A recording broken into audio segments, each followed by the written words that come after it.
After the unsuccessful attempt to capture the USSR in 1941, the Red Army had successfully halted the Nazi campaign into Eastern Europe.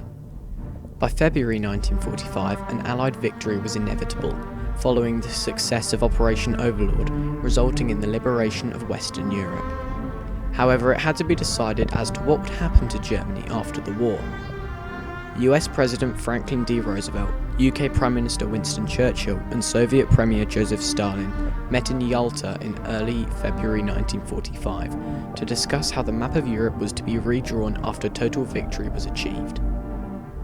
Many of the leaders had the same aims, such as overall peace in Europe and a Germany that would never again disturb that peace.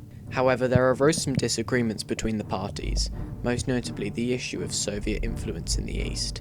Despite their ideological differences, the Big Three had to remain close as they were still at war.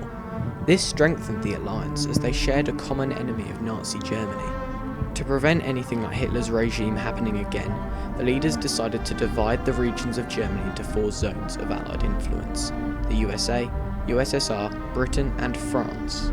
There aimed to be cooperation between the zones, and each ally would be responsible for their respective area.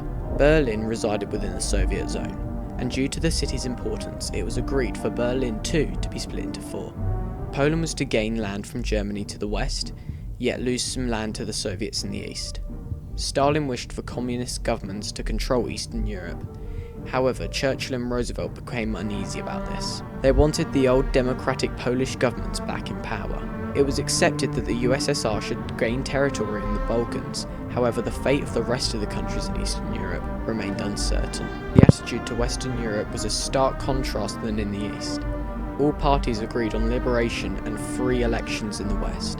As well as this, the United Nations organization was to be formed to ensure that future international cooperation and peacekeeping was upheld. A document, dubbed the Declaration of Liberated Europe, was signed by all parties and it outlined the agreements at Yalta.